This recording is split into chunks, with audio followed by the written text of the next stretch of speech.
Imagine that everything you see right now, the screen in front of you, the walls around you, the sky outside, is nothing more than an illusion, a shadow projected onto a stone wall. And you are the prisoner. More than 2,000 years ago, a man in Athens dared to claim that the reality we touch, smell, and see is only an imperfect copy. A sensory lie, a cosmic farce as old as humanity itself. This man was not insane. He was an aristocrat, a student of the most dangerous philosopher of his time. The one who was executed for asking too many questions. And what this disciple did after the death of his teacher changed the history of Western thought forever. He created an allegory, a cave, prisoners chained since birth, and a question that still haunts us today: what if the truth is so painful that we prefer to live in a lie?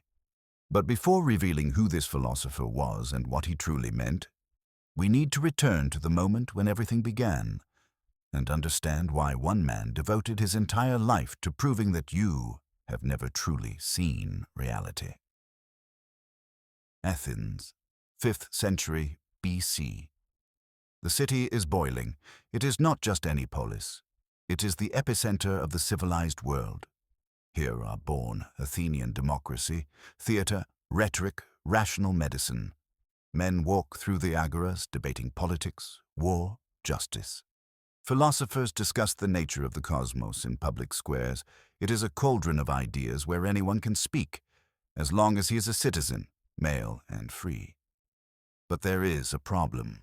This same democracy that allows thought to flourish also carries a shadow. The opinion of the majority rules. And what happens when the majority is wrong?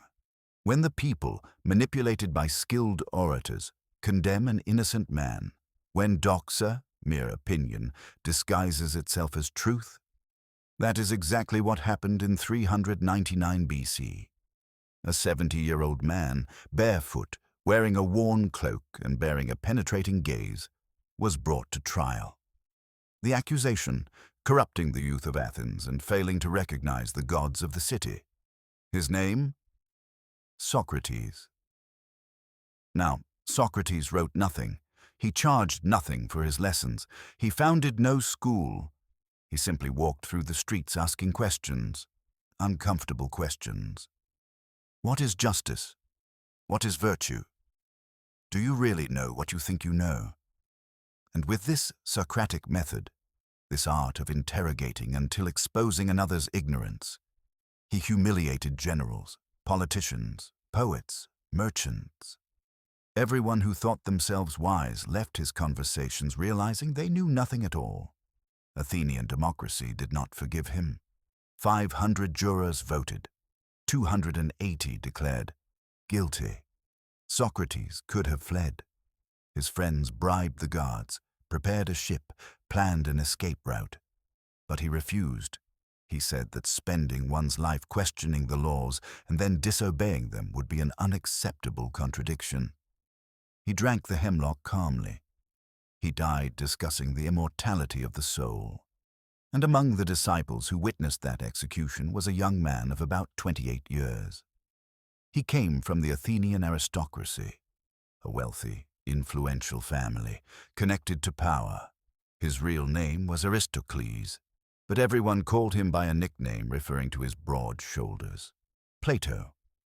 That day, as the master died, something broke inside Plato, and something new was born. A silent fury, a mission. If democracy was capable of killing the most just man in Athens because of opinions, then something was profoundly wrong with the world of appearances, with the world people called real. And if the majority was wrong about Socrates, what else could it be wrong about?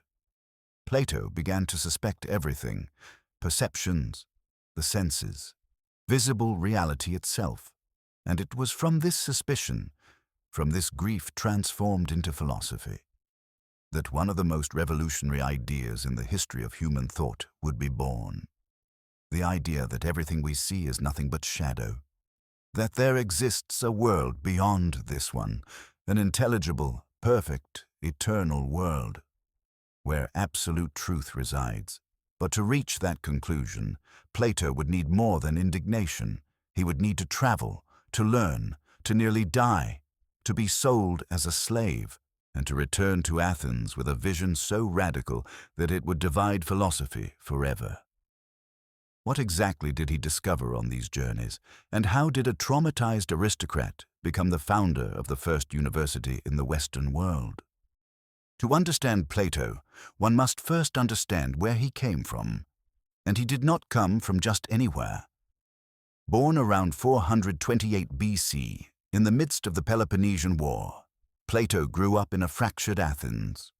On one side, cultural splendor, gleaming temples, the tragedies of Sophocles, the speeches of Pericles.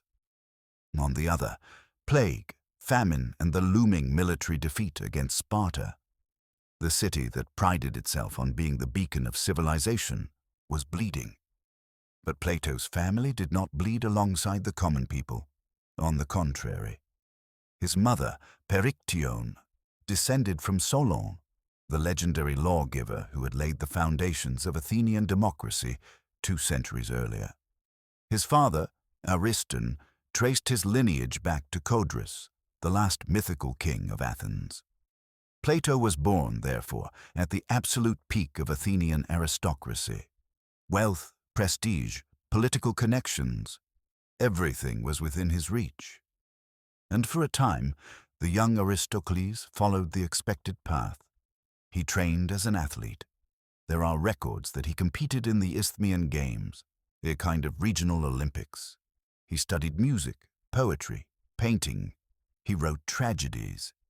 It is said that he was about to submit a play to Athens' great theatrical competition when something changed his life forever. He met Socrates. We do not know exactly how this meeting happened. Some accounts suggest that Plato, then about 20 years old, heard Socrates speaking in a public square and was hypnotized. Others say he was introduced by a relative. What we do know is the effect. Plato burned his tragedies, abandoned poetry, gave up athletic competitions, and spent the next 8 years as Socrates' shadow, absorbing every word, every question, every silence laden with meaning. It was there, at the feet of the barefoot master, that Plato learned the Socratic method, the art of giving birth to ideas through questioning. Socrates called this maiutics in honor of his mother, who was a midwife. He taught nothing directly. He only asked, and asked, and asked again, until the interlocutor, cornered by his own contradictions, realized that what he called knowledge was nothing more than poorly grounded opinion. Doxa disguised as episteme.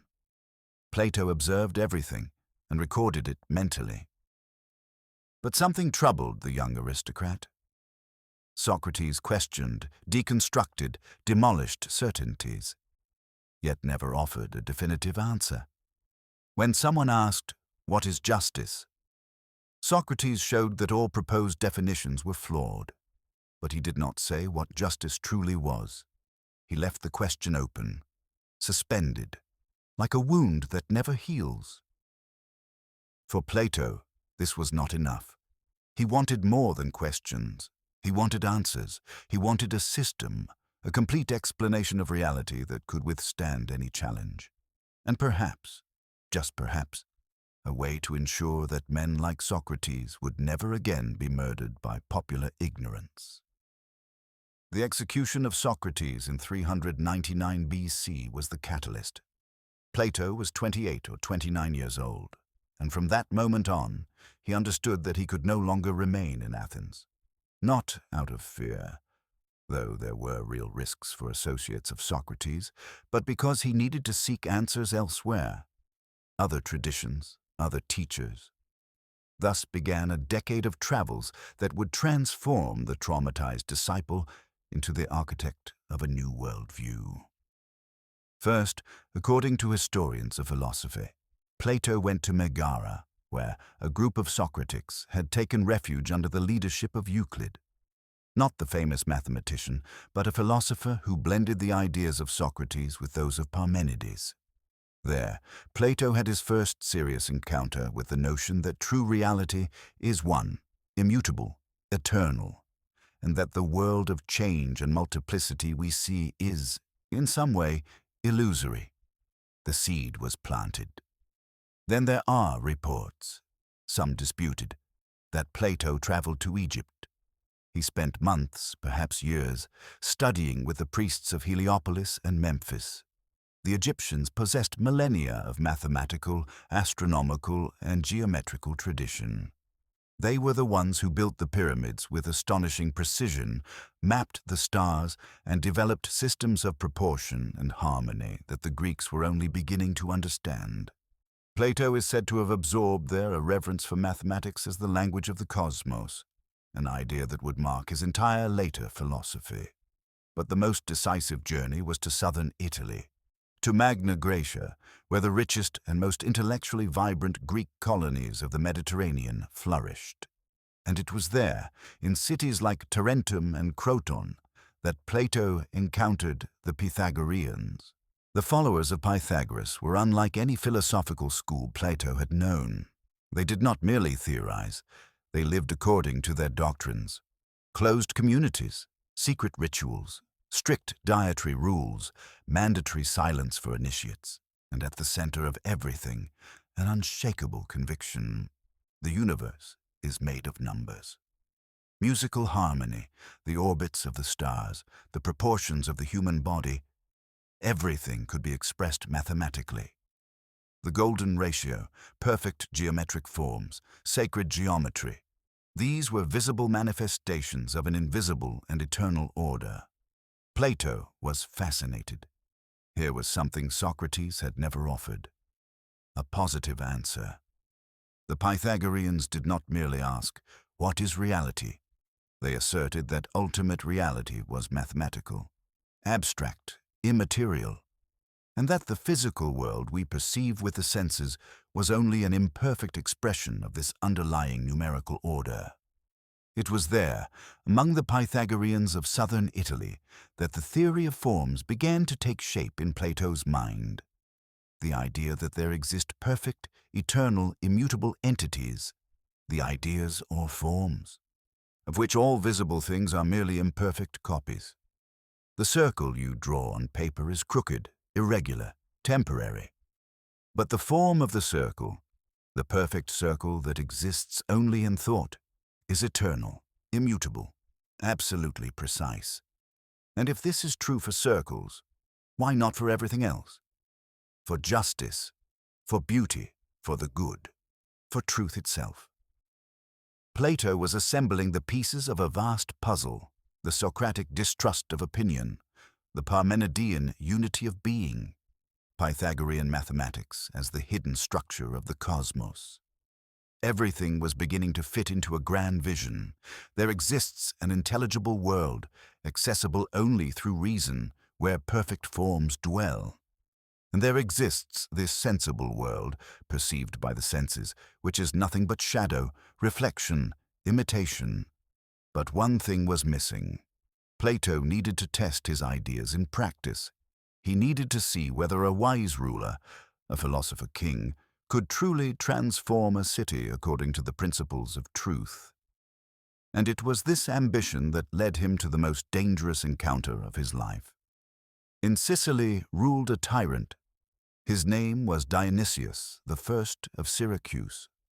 And Plato, naively or courageously, decided that he could convince him to become a philosopher. What happened in Syracuse nearly cost Plato his life, and revealed a bitter truth about the distance between theory and reality.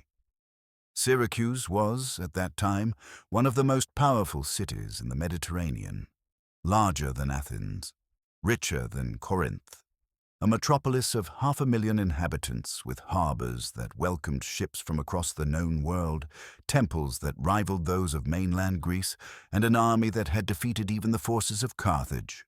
And at the center of all that power stood one man, Dionysius the First. Dionysius was not born into aristocracy. He rose to power through a combination of military cunning, political opportunism, and calculated brutality. He was the kind of leader the Greeks called a tyrant, not necessarily in the modern sense of a cruel ruler, but in the technical sense, someone who seized power outside constitutional mechanisms, an autocrat, a man answerable only to himself. Plato arrived in Syracuse around 388 BC, likely at the invitation of Dion, Dionysius's brother-in-law and one of the few members of the court with philosophical leanings. Dion had heard of the Athenians' ideas and became fascinated. He believed Plato could civilize the tyrant, elevate him into something higher, a wise ruler, a philosopher king. The irony was brutal. Plato, who had developed an entire theory about how philosophers should rule, was about to test that theory in the court of the least philosophical man he could imagine. The first meetings were promising, or at least they seemed so. Dionysius welcomed Plato with honors, listened to his explanations about justice and virtue, and asked questions that suggested genuine interest. But it soon became clear that the tyrant did not want to be transformed. He wanted to be validated.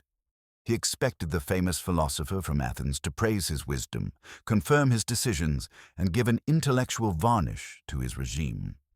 Plato did none of that.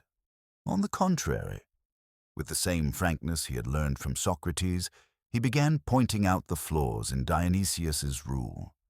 He criticized the concentration of power. He questioned the justice of certain policies. He suggested that a ruler who does not seek truth is unworthy to govern. In short, he did exactly what Socrates had done in Athens, and we know how that ended. Dionysius was enraged.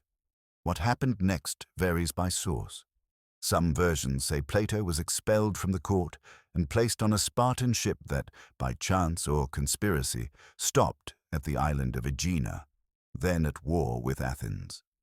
Others claim Dionysius himself ordered Plato to be sold into slavery. The fact is that the Athenian philosopher, an aristocrat of impeccable lineage, ended up in the slave market. Plato was sold as a slave, 3 times according to some traditions. Try to picture the scene. A 40-year-old man, one of the brightest minds of his generation, chained in a market, inspected like livestock, purchased by some ordinary merchant. His entire theory about the superiority of reason, about the nobility of the philosophical soul, colliding with the rawest reality, iron chains and the price of human flesh. He was rescued by friends. A man named Anacharis of Cyrene paid the ransom, said to be 20 or 30 minas of silver. Plato returned to Athens humiliated, but not defeated. In fact, the experience seems to have strengthened him. It confirmed what he already suspected. The world of appearances, the world of brute power, physical force, material wealth, was fundamentally corrupted. Trying to reform it from within was futile. Something new was needed, an alternative, a place where truth could be pursued without interference from tyrants and demagogues. Around 387 BC, Plato founded the Academy. The name came from the location, a grove on the outskirts of Athens dedicated to the hero Academus. But what Plato created there had no precedent. It was not merely a school in the sense of a place where a master teaches disciples. It was a community of researchers, a permanent institution with structure, curriculum, and a library. What today we would call, without exaggeration, the first university in the Western world. At the entrance to the academy, according to tradition, there was an inscription, "Let no one ignorant of geometry enter here." Plato's mathematics was not a whim or just one specialty among others. It was the prerequisite, the gateway to true knowledge. Because if the Pythagoreans were right, and Plato believed they were, at least in part, then the structure of the cosmos was mathematical, and whoever did not master the language of numbers would never reach eternal truths. The Academy's curriculum was rigorous. It began with arithmetic, geometry, astronomy, and musical harmony. The four mathematical sciences the Pythagoreans had systematized. Then came dialectic, the supreme art of philosophical reasoning, the method of ascent from the sensible world to the intelligible world. Students were not given ready-made answers. They were trained to think, question, argue, refute. The Socratic method, institutionalized. Plato taught personally, but he also wrote. And it was during the years of the academy that he produced his most important dialogues, masterpieces of philosophy and literature that survived 2.5 millennia. Plato's dialogues are unique. He never speaks in the first person. He never says, "I think," or "my theory is." Instead, he constructs dramatized conversations between characters, almost always with Socrates as the protagonist. But the Socrates of the later dialogues is no longer the historical Socrates. He is a mouthpiece for Plato's ideas, a character through whom the author explores his own theories without committing to them directly. It is in these dialogues that we find the theory of forms fully developed. In the Phaedo, the discussion of the immortality of the soul and recollection, the idea that learning is, in truth, remembering knowledge the soul already possessed before being born into the body. In the Phaedrus, the myth of the winged chariot and the nature of Eros as a force that drives us toward beauty and truth. In the Symposium, the ascent of Platonic love, from desire for beautiful bodies to desire for beauty itself, the eternal and immutable form. And then, at the height of his intellectual maturity, Plato wrote The Republic. The Republic is not just a book. It is a monument, an exhaustive investigation into the nature of justice that becomes a complete theory of the soul, education, art, politics, metaphysics, and knowledge. It is here that Plato presents his vision of the ideal state, a city ruled by philosopher kings, organized into 3 classes, rulers, warriors, and producers, grounded in Platonic justice as harmony among the parts. It is here that he introduces the tripartite soul, reason, spirit, and appetite, and the 4 cardinal virtues, wisdom, courage, temperance, and justice. It is here that he defends Platonic education with gymnastics and music as foundational training, the community of women and children among the guardians, and the abolition of family and private property for the ruling class. And it is here, in Book 7 of the Republic, that Plato tells the story that would immortalize his philosophy, an allegory so powerful that it crossed centuries and still shapes how we think about truth and illusion today. The allegory of the cave. Imagine, Socrates says in the dialogue, an underground cave. Inside it, since childhood, prisoners live chained in such a way that they can look only at the wall in front of them. Behind them is a fire, and between the fire and the prisoners is a raised walkway where people pass carrying objects, statues of men, animals, tools. The shadows of these objects are projected onto the wall, and the prisoners of the cave, who have never seen anything else, believe those shadows are reality. They name the shadows.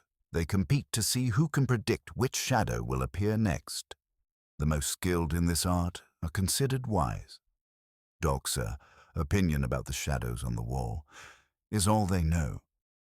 Now imagine, Socrates continues, that one of the prisoners is freed, forced to stand up, turn around, and walk toward the light.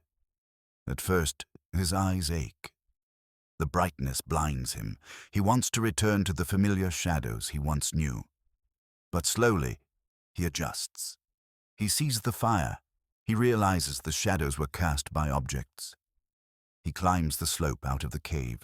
He reaches the outside world. He sees the sun. The sun. In Plato's allegory, it represents the form of the good, the idea of the good, the supreme principle that illuminates all other forms and makes true knowledge possible, the intelligible sun, the source of all truth and all reality. The freed prisoner now understands. The shadows were sensory illusion. The objects in the cave were imitations. Even the fire was only a lower image of the true sun. Philosophical liberation consists in this ascent, from the world of appearances to the intelligible world, from opinion to knowledge, from copies to forms. But the allegory does not end there. Plato adds a disturbing element. The freed prisoner returns to the cave. Why? Because for Plato, the philosopher has a moral obligation. It is not enough to contemplate truth alone. One must return and try to free the others, to guide them out of darkness, even knowing what will happen. And what happens when he returns? The other prisoners do not believe him. His eyes, now unaccustomed to darkness, see worse than the others. He appears confused, unable to identify the shadows with the same skill as before. The prisoners mock him. They say the ascent ruined his sight. They conclude it is not worth trying to leave. And if someone tried to free them by force, if someone tried to drag them up out of the cave toward the light, they would kill him. Plato wrote this allegory only a few decades after the execution of Socrates. The message was clear. The philosopher who tries to free the prisoners from ignorance is killed by them. Truth is dangerous. Resistance to truth is lethal. The allegory of the cave is many things at once. It is a theory of knowledge, the famous divided line between opinion and understanding, between the sensible world and the intelligible world. It is a political theory, about why philosophers must rule, even against their will. It is a theory of education, about how the soul must gradually be turned toward the light, and it is an accusation of what happens when the majority prefers comforting illusions over painful truth. Everything you see is a lie. That phrase does not appear literally in Plato's texts, but it is the essence of what he is saying. The sensible world, this world of colors, sounds, textures, pleasures, and pains, is a lie in the sense that it is not ultimate reality. It is shadow. It is copy. It is mimesis, imitation of something more real. The academy flourished. Disciples came from all over Greece, drawn by Plato's fame and the promise of philosophical ascent. The brightest among them was a young Macedonian named Aristotle, who arrived at 17 and stayed for 2 decades. But this disciple would eventually become his teacher's greatest critic, and that Aristotelian break would shape the future of philosophy in ways Plato could never have foreseen. For now, however, the academy was the center of the intellectual world, and Plato, its founder and undisputed leader, seemed to have found his place. Far from tyrants, far from corrupt politics, surrounded by souls seeking truth. But Sicily was not finished with him, and he, apparently, was not finished with Sicily. Decades after his first misadventure, a call came from Syracuse. Dionysius I was dead. His son, Dionysius II, had taken power, and Dion, the same Dion who had invited Plato the first time, now begged the philosopher to return. The young tyrant was different, he said. He was teachable. He was interested in philosophy. This was the chance to finally create a true philosopher king.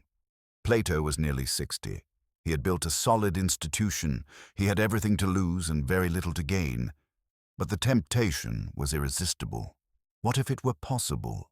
What if, this time, theory could become reality? He sailed once again for Sicily, and what he found there would destroy his last illusions about transforming the world through philosophy. Plato landed in Syracuse for the second time around 367 BC.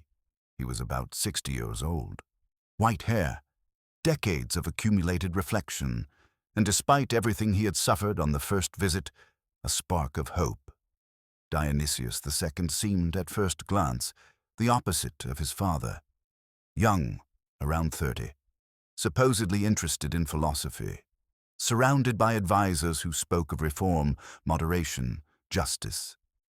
Dion, the tyrant's brother-in-law and Plato's old friend, had prepared the ground. He convinced the young ruler that Platonic wisdom could legitimize his power, elevate Syracuse above all other Greek cities, and create a Platonic utopia at the heart of the Mediterranean.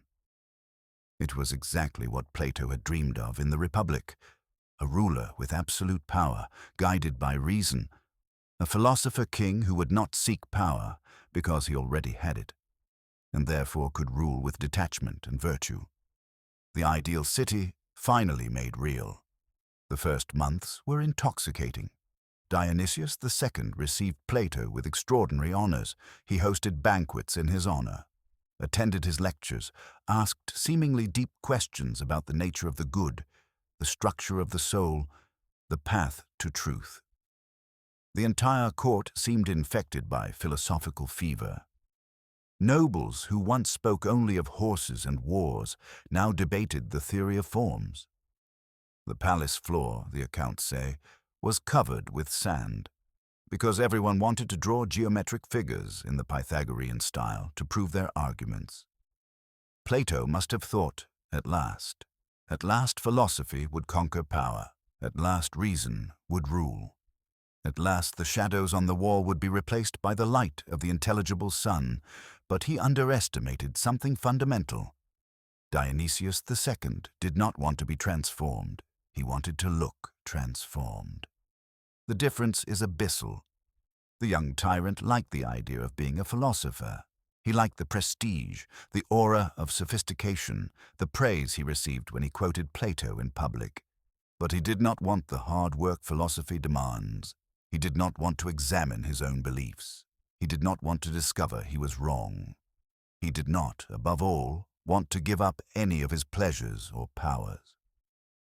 When Plato began pressing for concrete reforms, redistribution of land, universal education, limits on arbitrary power, Dionysius pulled back. When Plato suggested that a true philosopher should live simply, the tyrant laughed. When Plato insisted that dialectic required years of disciplined study, not just salon conversation, Dionysius lost patience. And then came the blow. Dion, Plato's friend, the man who had orchestrated this entire attempt, was accused of conspiracy. Perhaps there was some truth to the charge. Dion was ambitious and may have dreamed of taking power himself. Or perhaps it was pure paranoia on Dionysius's part, fed by jealous courtiers who saw Plato's influence as a threat. The fact is that Dion was exiled, his property was confiscated, his family was put under surveillance. Plato was trapped in an impossible position. Should he leave immediately, in solidarity with his friend, or remain, trying to use his influence to reverse the situation? He chose to stay. A decision many historians of philosophy consider a serious mistake. Perhaps he believed he could still influence Dionysius. Perhaps he feared leaving would look like abandoning the cause. Or perhaps he simply had no choice. There are indications that Dionysius, by then, was no longer allowing Plato to leave the island freely. The 70-year-old philosopher was, once again, at the mercy of a tyrant. The following months were a nightmare. Dionysius swung between exaggerated displays of affection and open hostility. At times he treated Plato like an honored guest, at others like a prisoner in disguise. He summoned him to philosophical dinners that lasted until dawn, only to humiliate him with trick questions in front of the court. He demanded that Plato write treatises praising his rule, something the philosopher refused to do. The situation was resolved only when Plato's friends on the Greek mainland, possibly including the mathematician Archytas of Tarentum, an influential Pythagorean, intervened diplomatically. Dionysius, unwilling to provoke an international crisis, finally allowed the old philosopher to leave. But he imposed a condition. Plato must return when political circumstances improved. He must give Dionysius another chance. Plato returned to Athens. He resumed his work at the academy. He wrote, he taught. He tried to forget Sicily. But Sicily did not forget him. Around 361 BC, a new message arrived from Syracuse. Dionysius II claimed he had changed, that he had studied Platonic philosophy deeply during the master's absence, that he was ready, at last, to implement reforms. Dion would be rehabilitated. The Platonic utopia would be built. Plato only needed to return one last time. The philosopher was over 70. His health was no longer perfect. And this time, unlike the earlier journeys, he had no illusions. Deep down, he knew Dionysius was incorrigible, but he felt compelled to try, perhaps out of loyalty to Dion, perhaps because of the ideal he had pursued his entire life, perhaps because, as he would later write, he did not want to be accused of being only words, a man who theorizes about the right action but never acts. The third journey to Sicily was the worst. Dionysius II had not changed. The philosophical studies he boasted of were superficial, poorly digested, used only to impress visitors. The reconciliation with Dion was a farce. The exile remained forbidden to return, and his property stayed confiscated. And as for political reforms, Dionysius made it clear he had no intention of implementing them. Plato had walked into a trap. The tyrant wanted the prestige of having the greatest living philosopher at his court. He wanted to be able to say Plato was his friend, his advisor, his teacher, but he wanted none of what Plato actually offered. It was as if someone hired a famous doctor only to display him at parties, refusing every treatment prescribed.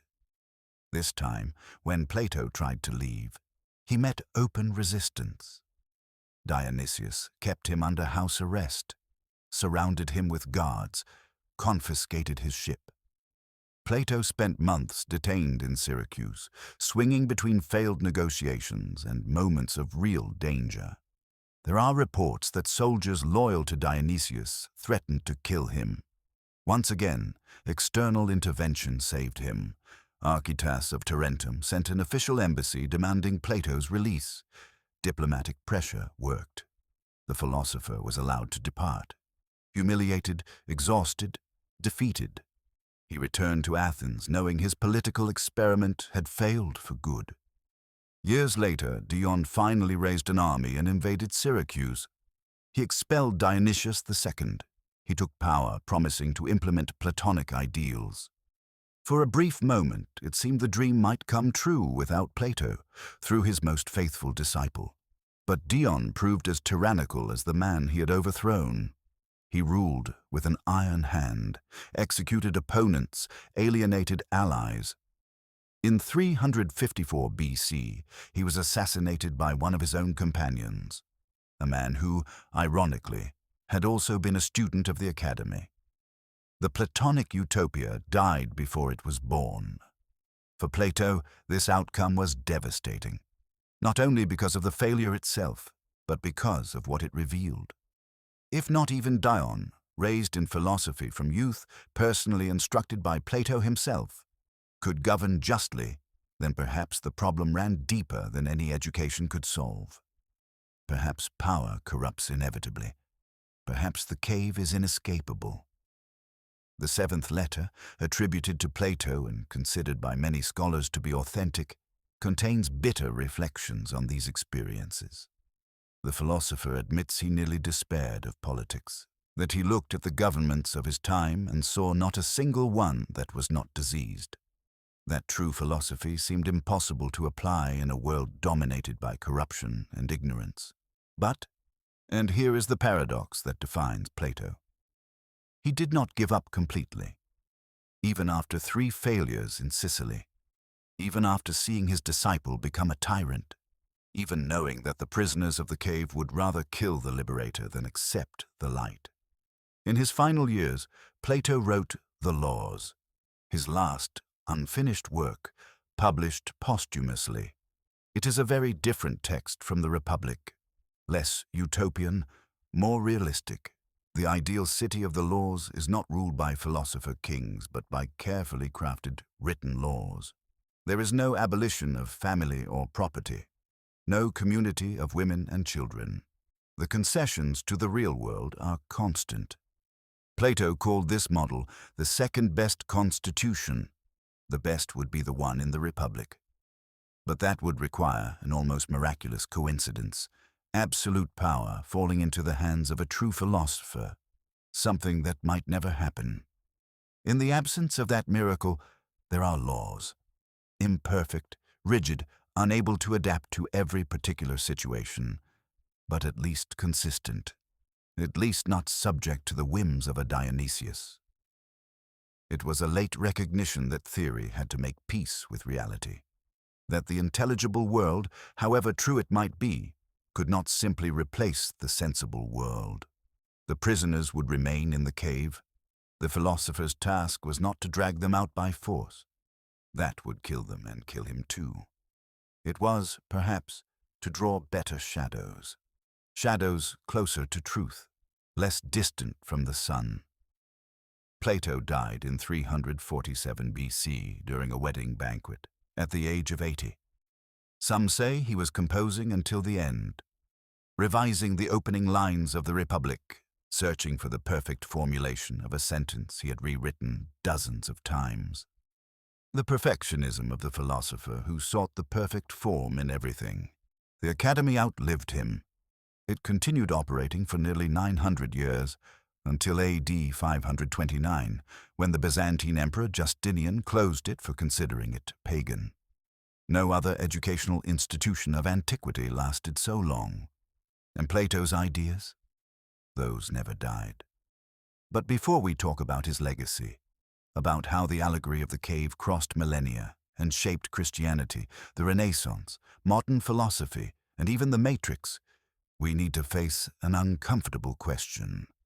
And what if Plato was wrong? The question may sound strange after everything that has been said. Plato founded the first university, created one of the most powerful allegories in history, influenced 2.5 millennia of thought. How could he be wrong? But philosophy does not run on authority, and the first person to point out the fundamental flaws in the Platonic system was precisely his most brilliant student. Aristotle spent 20 years at the Academy. He arrived at 17 and stayed until 37.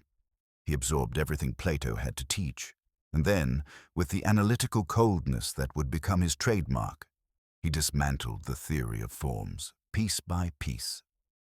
The central problem, Aristotle argued, was simple. Where are these forms?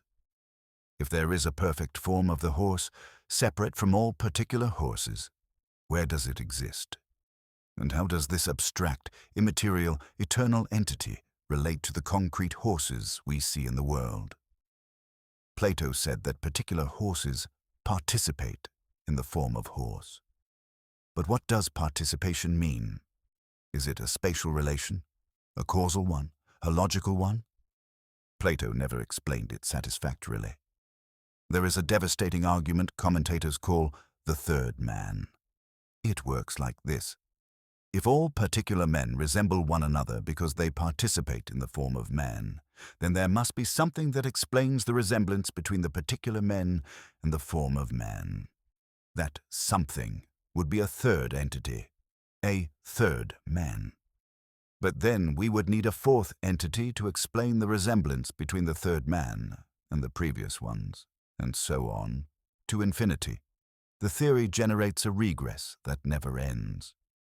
Aristotle proposed a radical alternative. Forms do exist, but not in a separate world. They exist in the things themselves. Horseness is in concrete horses, not floating somewhere in an intelligible realm. The universal is in the particular, not above it. It was Aristotelian realism against Platonic idealism, an Aristotelian rupture that would divide Western philosophy into two great traditions. Plato pointed upward, toward the heaven of ideas. Aristotle pointed downward, toward the earth of facts. Raphael's famous painting, The School of Athens, captures this contrast perfectly. Plato with his finger raised toward the sky, Aristotle with his hand extended horizontally. But Aristotle's critique, however rigorous, did not eliminate Platonism. On the contrary, The two traditions went on coexisting, competing, and influencing each other over the centuries. And then something unexpected happened. Plato's philosophy, born in pagan Athens, centered on human reason, indifferent to traditional gods, was absorbed by Christianity. The link was Neoplatonism. In the 3rd century A.D., an Egyptian philosopher named Plotinus reinterpreted Plato in a mystical, religious way. Plotinus's One, the supreme source of all reality, was clearly inspired by Plato's form of the good. The emanation from the One, descending through increasingly material levels until it reaches the physical world, echoed the hierarchy between intelligible and sensible realms. The soul, imprisoned in matter, seeking to return to its divine origin, was the prisoner of the cave rewritten in spiritual language. When St. Augustine, in the 4th century, converted to Christianity, he brought with him a deep Neoplatonic formation. And it was Augustine who created the synthesis that would dominate the Middle Ages. Plato's forms became ideas in the mind of God. The sensible world was divine creation, an imperfect copy of the eternal plan conceived by the Creator. The human soul, immortal and rational, was destined to return to God, just as the freed prisoner returned to the sun. The doctrine of divine ideas became Christian orthodoxy. Plato's distrust of the body and the senses merged with Christian asceticism. Platonic dualism between soul and body reinforced the distinction between spirit and flesh. For 1,000 years, being Christian and being Platonic were almost the same thing. The allegory of the cave gained a theological interpretation. The cave was this world of sin and ignorance. The shadows on the wall were the devil's illusions. The light of the sun was the light of God. The freed prisoner was the saint, the mystic, the enlightened one who could see beyond appearances. And the return to the cave. It was the mission of the apostle, the missionary, the preacher, returning to a world of darkness to save those still in chains. During the Middle Ages, the West knew Plato mostly indirectly, through Augustine, through commentators, through fragments. The original texts were lost or inaccessible, stored in Byzantine libraries or translated into Arabic in Baghdad. Everything changed in the Renaissance. In 1438, a council gathered in Florence, bringing together theologians from East and West. Among the Byzantine visitors was Gemistus Platon, a philosopher who brought Greek manuscripts of Plato with him. The original dialogues, complete, which the West had not seen for centuries. The impact was electrifying. Cosimo de' Medici, the powerful Florentine banker, was so impressed that he founded the Florentine Academy, an explicit attempt to revive Plato's academy. He hired Marsilio Ficino to translate all of Plato's dialogues into Latin. For the first time in 1,000 years, Europeans could read the Republic, the Symposium, the Phaedrus, and the Timaeus in full. Renaissance humanism was deeply Platonic. The celebration of beauty, the search for harmony, the belief in the dignity of the human soul, the interest in mathematics as the key to the cosmos. All of it came from Plato, filtered through centuries of tradition, but unmistakably Platonic. Leonardo, Michelangelo, Raphael, the giants of the Renaissance, breathed air saturated with Platonism.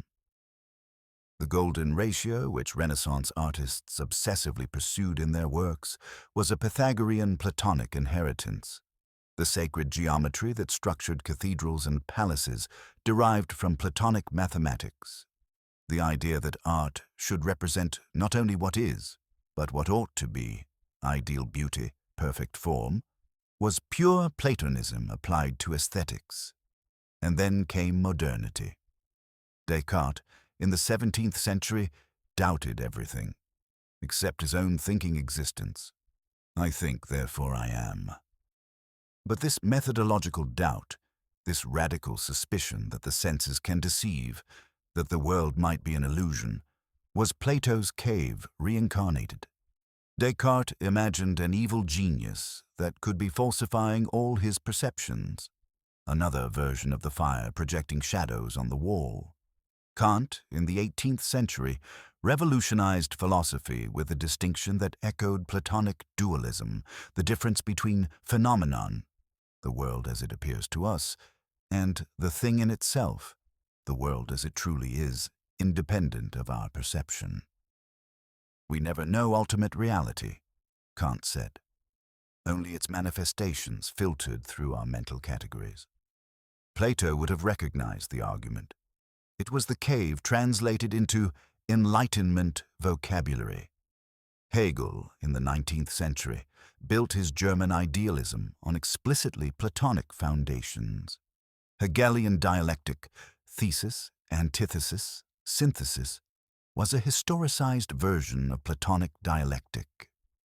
The absolute spirit unfolding through history was a distant cousin of the form of the good. Even 20th century analytic philosophy, supposedly anti-metaphysical and rigorously logical, could not escape Plato. Frege and Russell, the founders of modern logic, defended a kind of mathematical realism. The idea that numbers and mathematical entities exist objectively, independently of our minds. What is that if not the theory of forms applied to mathematics? Plato's perfect triangle, ideal circle, golden ratio, abstract entities that exist eternally, independent of any triangle or circle drawn on paper.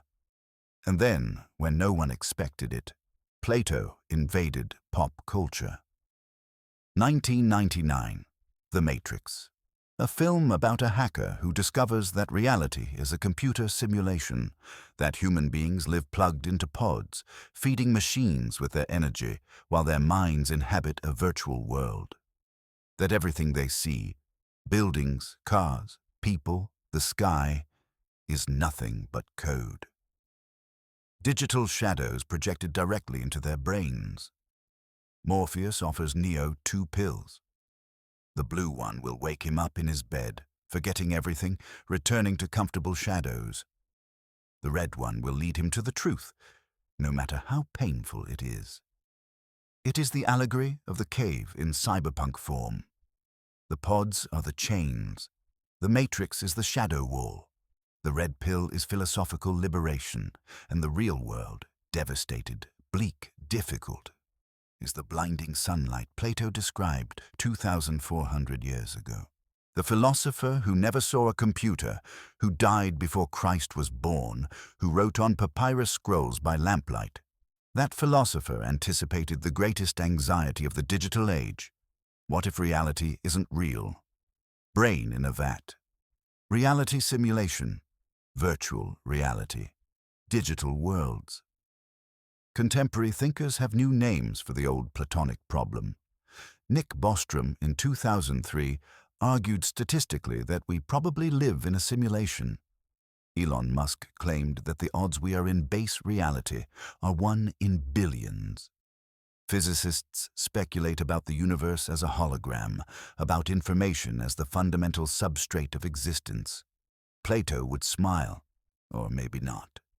Maybe he would think we are asking the right questions for the wrong reasons. Because the point of the cave was never only epistemological. It was not just about how we know reality. It was ethical, political, existential. The question is not only, is the world real? The question is, given that appearances deceive, how should we live? What should we seek? Who should govern? And here Plato's answers become uncomfortable. He believed that most people would never leave the cave. Never. Not because they lacked innate capacity, but because the ascent requires effort, discipline, years of study, and few are willing to do that. Athenian democracy was, to him, the rule of the ignorant. His critique of democracy in the Republic is merciless. He places it only one step above tyranny in the cycle of constitutions, part of an inevitable political degeneration that moves from the aristocracy of knowledge to timocracy. From there to oligarchy, from oligarchy to democracy, and from democracy to the chaos that prepares the tyrant. Plato preferred the rule of the best, but best meant the wisest, not the richest or strongest. The aristocracy he defended was an aristocracy of knowledge, not of blood. Any child, regardless of origin, should be tested and, if gifted, raised into the guardian class. It was a radical meritocracy. So radical that it included Platonic eugenics, reproductive control, the abolition of the family among rulers so that children would be raised by the state and evaluated objectively, without parental favoritism. Ideas like these sound totalitarian to modern ears. And indeed, critics like Karl Popper accused Plato of being an intellectual ancestor of fascism and communism, regimes that promised to free prisoners by force, dragging humanity into the light, whether it wants to go or not. The tension is real. The same philosophy that teaches us to question appearances can be used to justify imposing a truth by enlightened elites. The same Plato who created the most beautiful allegory about the pursuit of knowledge also defended artistic censorship, the expulsion of poets, and the noble lie, the myth of the metals, in which citizens are persuaded that they were born with gold, silver, bronze, or iron in their souls, so they will accept their place in the social hierarchy. Plato knew truth could be dangerous, so he invented the useful lie, the manipulation of perception in the name of the common good. Fake news avant la lettre, except administered by the wise, not by demagogues. How do we reconcile that? How do we admire the genius who taught us to distrust shadows while also recognizing that he himself projected shadows when it suited him? Perhaps the answer is to separate the method from the system. The Platonic impulse, distrust of appearances, the search for something more real, more true, more permanent, is precious. It is what makes us question propaganda, doubt social media, suspect the apparent reality sold to us every second. Modern shadows have new names: algorithms, filter bubbles, fake news, perception management. But they are the same shadows Plato described. The Platonic answers, the world of ideas, the philosopher king, the ideal city with its castes and controls. Those we can question. We should question. It is what Plato himself would do. It is what Socrates would have done, because in the end, Plato's greatest lesson is not any specific doctrine. It is the gesture, the movement, the refusal to accept the given as final, the courage to ask, what if all of this is illusion? What if there is something more? That question crossed the centuries. It animated Plotinus's Neoplatonism, Augustine's theology, medieval mysticism, Renaissance art, Descartes' modern rationalism, the German idealism of Kant and Hegel, the analytic philosophy of Frege and Russell, science fiction cinema, and speculations about computational simulation. It is the question that founds Western philosophy, the perennial philosophy that never dies because there are always new shadows to challenge, new caves to explore, new suns to seek. The search for truth does not end. It never ends. And perhaps that, not the arrival, but the journey, is what Plato truly wanted to teach us. In the history of philosophers, few left a mark so deep. Whitehead, a 20th century philosopher, once said that all of Western philosophy is nothing but a series of footnotes to Plato. It was an exaggeration, of course, but exaggerations sometimes capture truths that precision misses. Plato is everywhere, in how we think about reality and appearance, in the distinction between opinion and knowledge, in the idea that there is something beyond what we see, in the hope or the fear that this world is not all there is. And the line he never said, but that sums up everything he thought: everything you see is a lie, a provocation, an invitation, a challenge that has echoed for 2,400 years. And if you made it this far, you may already be starting to accept it. You're reading this on a screen, luminous pixels arranged in patterns that your brain interprets as letters, words, ideas. But the screen is not the idea. The light is not the thought. What you see is a translation, a technological shadow of something that exists somewhere else. Plato didn't know smartphones. He didn't know what an algorithm was. He never saw social media. And yet, if he woke up today, he would immediately recognize the world we live in. We spend hours a day staring at screens. We consume images of images of images, edited photos, clipped videos, news selected by machines that learn to show us exactly what we want to see. We live inside algorithmic bubbles where our opinions are constantly reinforced, where disagreement is filtered out, where reality is customized for each user. These are the shadows on the wall, 21st century edition. Social media shows us a curated version of other people's lives. Only the bright moments, only the wins, only the perfect poses. And we compare those illusions to our own raw, unedited reality, and we feel inadequate. We don't realize we're comparing our cave to someone else's firelight projection. Fake news spreads because shadows are easier to look at than light. A well-told lie travels faster than a complex truth. The manipulation of perception has become an industry. Governments, corporations, influencers, all competing to project their shadows onto the wall of our attention. And us, we are the prisoners. We are not chained by iron, but by dopamine. Every notification, every like, every endless scroll is a small dose of pleasure that keeps us fixed on the wall. Turning around, questioning, searching for the source of the light, that takes effort. It hurts. And the algorithm is right there, ready to show us one more comforting shadow, one more confirmation of what we already believe. Plato said the prisoners competed to predict which shadow would come next. The best at that game were considered wise. Today we call it staying in the loop. We know everything about the latest controversy, the latest cancellation, the latest meme, the shadows of the moment. But we know less and less about what casts those shadows, about who controls the fire, about what exists outside the cave. The virtual reality promised by the metaverse is the cave taken to its logical extreme.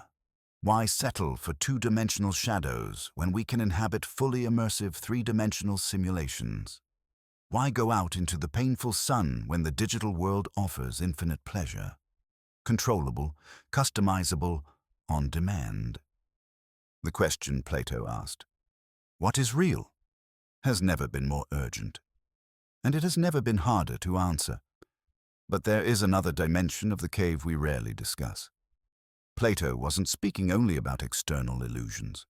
He was also speaking about internal chains, the beliefs we inherit, the prejudices we never examine, the certainties we defend with passion without ever truly questioning them. Each of us carries a private cave. Narratives about who we are, what we deserve, how the world works. Shadows we mistake for reality simply because they have been with us for as long as we can remember. The Socratic method, that irritating art of asking questions until ignorance is exposed, was a technique of liberation. Not liberation from an external cave, but from the mental chains that bind us to our own shadows. What do you really know? Why do you believe that? What if you're wrong? Simple questions. Devastatingly simple. The kind most of us avoid our entire lives. Plato knew philosophical liberation is painful, that seeing the sun for the first time blinds you, that the temptation to return to comfortable shadows is almost irresistible, and he also knew that those who try to free others are often attacked by them. Think of the reactions that erupt when someone questions a popular belief. The insults, the hostility, the urge to silence, cancel, destroy the inconvenient messenger. It's the final scene of the Allegory. The prisoners would rather kill the liberator than accept that their shadows aren't real. Socrates was executed for asking questions. 2,400 years later, we still react violently to those who challenge our certainties. So, what do we do? How do we live knowing shadows are everywhere? On our screens, in our institutions, in our own minds. Plato doesn't offer an easy answer. There is no red pill that solves everything all at once. There is no shortcut out of the cave. What he offers is a path, long, demanding, with no guaranteed arrival. It begins with doubt, with the willingness to ask, what if I'm wrong? It continues with study, not merely accumulating information, but the patient work of examining ideas, testing arguments, refining thought. It passes through dialectic, genuine conversation with those who think differently, not to win debates, but to find truths we can't see alone. And it requires courage. Courage to look at what hurts. Courage to abandon comforting beliefs. Courage to accept that we may never reach the sun, but that moving toward the light is, in itself, the only liberation available. The allegory of the cave is not a story about heroes who escape permanently into eternal light. It is a story about the human condition, about our tendency to confuse shadows with reality, about the difficulty, perhaps the impossibility, of complete liberation. But it is also, above all, a reminder: the shadows exist. The wall is not the world. There is something more, and knowing that, simply knowing that, is already the first step out. And you, if you had to choose right now, would you prefer the blue pill, which returns you to comfortable shadows, or the red pill which shows you the truth no matter how painful it is?